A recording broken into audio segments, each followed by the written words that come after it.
Hi, I'm Olivia Patchell. I'm the Family and Consumer Science Extension Agent for Currituck and Camden counties. And I'm joined today by Sheila Gregory, the Family and Consumer Science Program Assistant for Currituck County. She is going to be demoing our recipe. The recipe can be found in the description for this video. We are going to be doing a whole wheat pasta with beans and greens. I'll also drop the recipe in the chat pod if you want to follow along. We're utilizing a recipe from Med Instead of Meds.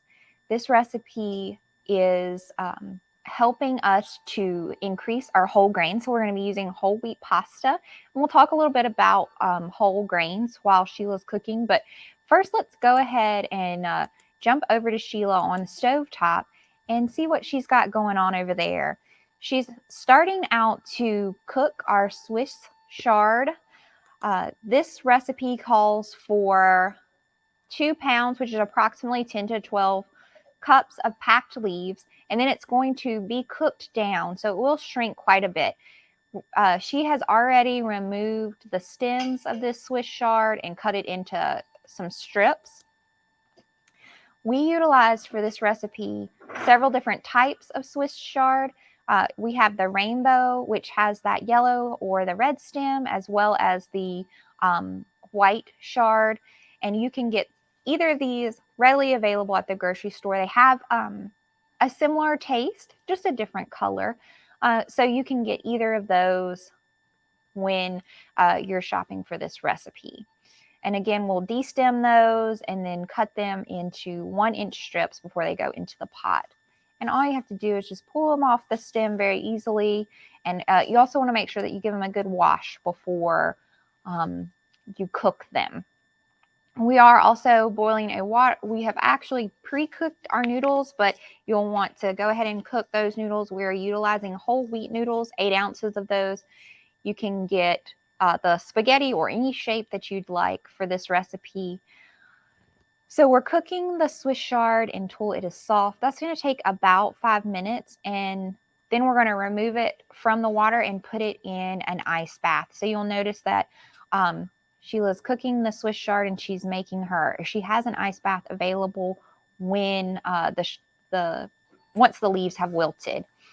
So we're hoping to get these leaves nice and wilted. It should take about 5 minutes. So while that's cooking for just a little bit longer, I wanted to talk to you a little bit about whole grains and whole wheat pasta.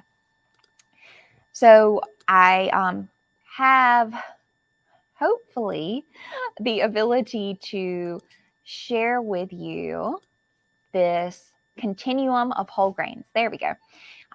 So this continuum of carbohydrates choice starts out over here on the right, which is something you should eat less of. And we want to move from the right to the left, eating more of these more complex carbohydrates, which are going to include our whole wheat pasta, our whole wheat bread, and then those unprocessed whole grains.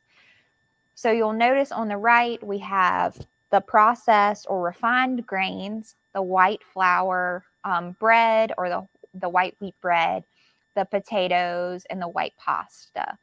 And so we're going to try to move to the this whole wheat option. And this is found at medsinsteadofmeds.com. I want to also draw your attention to how to choose 100% whole grains. So when you're looking, they do try to trick you a little bit on the packaging. So the place to look for whether or not you're utilizing a whole grain product or a whole wheat product is the ingredient list. So right there near the top, the first ingredient should say the word whole wheat flour. A lot of times they'll say wheat flour. So all flour, whether it's enriched or whether it's whole, is made from wheat. So that does seem to get a little bit tricky, but you're looking for the word, especially the word whole wheat, whole grain. So you're looking for the word whole. And if you'll draw your attention here to this grain of wheat, you'll see that there are 3 different parts of the the wheat germ, or the wheat, the germ, the endosperm, and the bran. So we do utilize the endosperm and the bran when we are looking at whole wheat products. And then for enriched or processed white flour, we just utilize the endosperm. So the bran here is actually what's giving it the brown coloring. So this handout I did link in the description of the video, and I will also link it again in the chat just so you have it if you need it. So that is kind of the rundown of of figuring out whether you're utilizing a whole wheat product. Let's go back over to Sheila, see what she's got going on at the stovetop. So she has been cooking down her Swiss chard. It's actually looking really nice and wilted. You'll notice too that it'll, as you cook it, it will get that nice green color. When she's ready to put it in that ice bath, she will drain it from the hot water. And you don't have to put it in the ice bath for long, but we want to go ahead and shock it. And what that does is preserve those spoilage enzymes and kind of keep it at the state where it's at, so it doesn't get any more cooked really than we have already cooked it. Because if you leave it in that warm water, or if you leave it all together clumped up warm, it will continue to cook. This is called carryover cooking. Chefs sometimes say that the meat needs to rest or continue to cook, and that's kind of what they're talking about. The next steps in our recipe will be to begin to heat up our oil and cook our onions. So we're going to cook these onions until they're translucent. We'll also add in our pepper flakes and our spaghetti sauce and the beans. So something interesting about this recipe, instead of utilizing a meat protein, we are utilizing a bean protein. We have canned garbanzo beans or any type of white beans for this recipe is great. You want to make sure that you drain them and rinse them before you cook with them.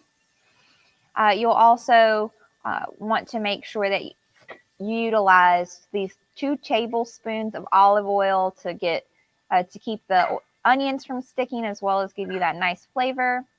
And then we're going to choose a spaghetti sauce that has a limited amount of added sugars. Sometimes you can even find some brands in the refrigerated case.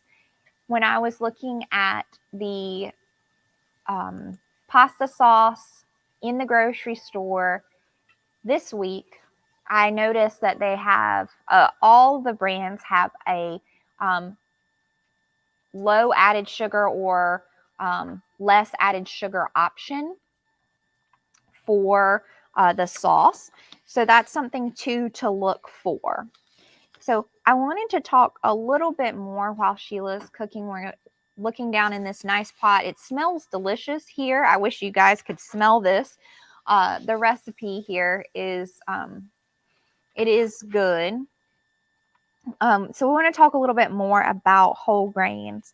So there are a lot of health benefits to choosing whole grains.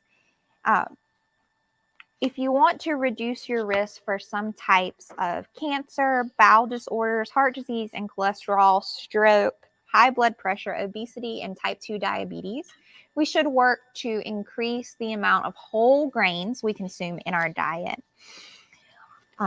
One of the things I like to remind people of is that whole grains are a great way of, stripping some of that bad fat out of your body and moving stuff through your body. When you start to eat whole grains, I encourage you to do it moderately. Take your time. Maybe you do half whole wheat pasta and half regular or enriched white pasta. The same with bread as you begin to move into that whole grain option. because it could cause some intestinal distress, especially if your body is not used to processing the whole grain. So remember, we talked about there's a more of that wheat that we are utilizing than we had typically. So your body is just learning how to process that a little bit differently. This is the same kind of process for people who don't eat a lot of meat and then all of a sudden try to eat a lot of meat. Sometimes it will cause intestinal distress as well. It's just your body's way of adjusting to learning to digest that product. So when you're looking at fiber, whole grains are known for their high fiber. So I wanted to talk a little bit about that as well. So there are two types of dietary fiber in whole grains, soluble and insoluble. Oats, barley are high in soluble fiber and are an easy way to increase both types of fiber in your diet is to choose ready to eat or ready to cook whole grain breakfast cereals. Whole grain cereals have 3 to 7 times more fiber in them per serving than those refined grain cereals. Whole wheat bread can have about 4 to 6 times more fiber per slice than white bread. So Sheila I think we might be ready to plate this up. Sheila has cooked everything together. She's added in the Swiss chard and the pasta. And she's going to show us how beautiful it looks in our nice bowls. Again, this recipe does not call for cheese, but of course, every time I eat pasta, I like to eat a little bit of cheese. So you could top it with a little bit of cheese, but it's actually delicious as it is. You want to make sure that you get some beans and some Swiss chard in there, and it looks delicious. Thank you, Sheila, for plating that up for us. So let me close us out today with just reminding you to check the Med Instead of Meds website. I think, yep, there we go. So I've got the Meds Instead of Meds, the whole grain handout, if you'd like to, that I referenced earlier, if you'd like to check that out. We also have the recipe in either on Facebook in the chat or below, and then on YouTube in the little side chat bar. If you need any other information about whole grains, we'd love to help you here at the Extension office. You can contact us via email or phone. My email address is olivia_patchell@ncsu.edu. You can find that information on our website. And our number here is 252-232-2261. Sheila, I would be happy to help you increase the amount of whole grains in your diet. And March is Nutrition Month, so keep an eye out for all the nutritional education that will come out this month, including information on Med Instead of Meds.